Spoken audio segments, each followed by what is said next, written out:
আশা করি তো ভালোই বাজেট। এতদিন ধরে যারা লড়াই করছিল তাদের জন্য খুব ভালো। যেটা এত বছরে হয়নি, সেটা এবছরে হয়েছে, খুবই ভালো হয়েছে একবার। যে যুবদের জন্য যে ৩,০০০ টাকা করে ভাতা দিচ্ছে, ওটা না দিয়ে যদি আমাদের চাকরির যদি কোনো ব্যবস্থা করে দেয়, তাহলে মনে হয় অনেক বেটার হবে। বাজেটের মধ্যে আমাদের কোনো সম্পর্ক নেই। আপাতত এই সরকার কিছুটা ভেবেছে, এটা নিয়ে খুব ভালো লাগলো। সম্পূর্ণ জনমুখী বাজেট এবং এটা মানুষের ভালোই হবে। 2026 সালে রাজ্য বাজেট যেন কল্পতরু। অর্থমন্ত্রী স্বপন দাশগুপ্ত তিনি বেশ কিছু ঘোষণা করেছেন, যেখানে বেশ কিছু ভাতার ঘোষণা করা হয়েছে। গ্রাজুয়েট যারা চাকরি পায়নি, গ্রাজুয়েট হওয়া সত্ত্বেও তাদের জন্য মাসে 3,000 টাকা করে ঘোষণা করা হয়েছে। এছাড়া প্রচুর পরিমাণে নিয়োগ করা হবে এমনটা বলা হয়েছে, লক্ষাধিক নিয়োগের ঘোষণা করা হয়েছে। এই নিয়ে সাধারণ মানুষের কি বক্তব্য? এই যে বাজেট পেশ করলো আজকে রাজ্য সরকার, নতুন সরকার আসার পর বাজেট পেশ, সেই বাজেট পেশ নিয়ে সাধারণ মানুষের কি বক্তব্য, তারা কি বলছেন? এই বাজেট কি জনমুখী বাজেট? আসুন কথা বলে নেব। জনমুখী বাজেট তো বটেই।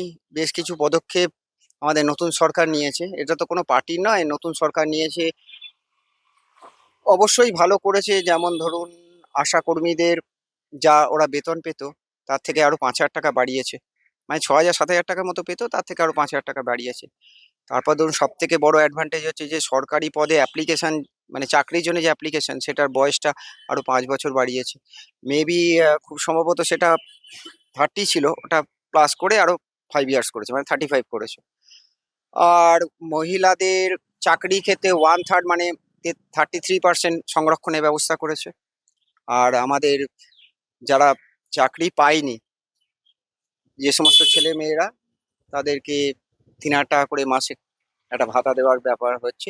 ওটা আমাদের যুবসাথী নয়, একটা নতুন স্কিম করে একটা কিষান ভরসা বলে একটা এনেছে। ভরসা কর্মসূচির ওপর একটা স্কিম এনেছে। আশা করি তো ভালোই বাজেট। ছোট ক্লিপ শুনেছি, সেটাতে শুনলাম ডিএ সরকারি কর্মচারীদের দেওয়া হবে। এটা খুবই ভালো খবর। 38% দেওয়া হবে। 38% দেওয়া হবে, এটা শুনেছি, এটা ভালো। এবং আরো কিছু কিছু বলছিলেন, আমি পুরো শুনিনি, যার ফলে বাদবাকি নিয়ে কিছু বলতে পারবো না। কিন্তু এটা ঠিকঠাক। অবশ্যই ঠিকঠাক। যারা সরকারি কর্মচারী এতদিন ধরে যারা লড়াই করছিল তাদের জন্য খুব ভালো। খুবই ভালো করেছে এটা, কারণ প্রত্যেকেরই ফায়দা হবে এতে। দেখলাম কয়েকটা, পুরোটা আমি দেখতে পারিনি, যে কটা আমি দেখেছি, যেগুলো আপনার ওই কিছু কিছু ওই যেগুলো স্যালারি বাড়িয়েছে, কিছু প্রকল্পের জন্য এক্সট্রা করেছে, হোমগার্ড হতে পারে, সিভিক ভলেন্টিয়ার, পুলিশের বাড়িবে, খুবই ভালো করেছে। এটা দরকার ছিল এটা, যেটা এত বছরে হয়নি, সেটা এবছরে হয়েছে, খুবই ভালো হয়েছে। পশ্চিমবঙ্গবাসীর অনেক সুবিধা হবে, পশ্চিমবঙ্গবাসীদের খুবই সুবিধা হবে এতে। যারা এতদিন ধরে দেখেছেন, এত বছর ধরে শিক্ষকরা আরো রাস্তায় পড়েছিল, তাদের এখন অনেকটাই ভালো হবে, অনেকটাই মানে লাভ হবে তাদের।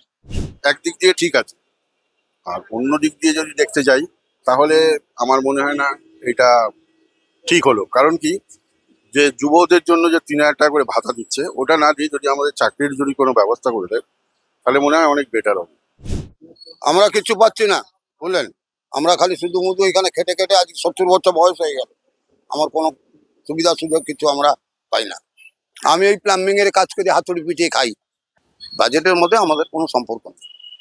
আমরা খেটে খাবো, কামাবো, এই রোজ মজুরিতে খাটি, রোজের দুটো পয়সা পাই, সেই পয়সায় আমার ঘর সংসার চলে। হ্যাঁ, জনমুখী বাজেট। কারণ আগের যে সরকার ছিল, আগের সরকারে তো ভিন্ন মানে সব আন্দোলন হচ্ছিল এই ডিএ নিয়ে, আপনার সরকারি চাকরি নিয়ে। যাই হোক, সরকারি চাকরি নিয়ে নিয়োগ বাড়ানো হয়েছে, এমনকি আমাদের যে বেকারত্ব, মানে যে গ্র্যাজুয়েট যারা ছিল, বেকারত্ব, কিছু চাকরি পাচ্ছিল না। আপাতত এই সরকার কিছুটা ভেবেছে, এটা নিয়ে খুব ভালো লাগলো। বলছি, সরকার যেটা ভালো বুঝেছে সেটা করেছে জনগণের, মানে এতে কোনো অসুবিধা নেই। আগের যে করেছিল, এটা এখন আস্তে আস্তে আরো যেন ভালো হয়, এটাই আমি মানে আমার কথা আবেদন করছি সরকারের কাছে। মনে যা হচ্ছে তো নতুন সরকার ভালোই করবে আমাদের জন্য। তা এখনো তো সব জিনিসের দেয়নি, যেগুলো হয়েছে তার আওতার মধ্যে আমরা পড়ছি না, তাও মোটামুটি ভালোই হয়েছে। এই যে শিক্ষক নিয়োগ, এইগুলো খুব ভালো করেছে। তারপরে আরো অনেক যেগুলো ঘোষণা করেছে সেগুলো ভালোই হয়েছে। যাদের যাদের মাইনে কম হয় তাদেরকে বেশি দিচ্ছে, তা আরো ভালো তো। শুনো তো আনন্দ। নিয়োগ করা হবে। হ্যাঁ হ্যাঁ, ভালোই তো বলেছে, ভালো নেওয়া হবে তো ভালোই তো হবে। কিছু লোক চাকরি তো পাবে, তাদের তাদের তাদের সংসার ভালো ভালো হবে। সম্পূর্ণ জনমুখী বাজেট এবং এটা মানুষের ভালোই হবে। আমরা কথা বলছিলাম সাধারণ মানুষের সঙ্গে। এই বাজেট পেশ করার পর সাধারণ মানুষ তাদের কি বক্তব্য, তারা কি বলছিলেন? একাধিক মানুষ তারা দাবি করেছেন যে এই বাজেট অবশ্যই জনমুখী। কারোর কারোর বক্তব্য এই বাজেট আমাদের পক্ষে নয়, তাই বাজেট নিয়ে তাদের কোনো বক্তব্য নেই। ক্যামেরায় সৌপ্তিকের সঙ্গে অনন্যা, দ্য ওয়াল, কলকাতা।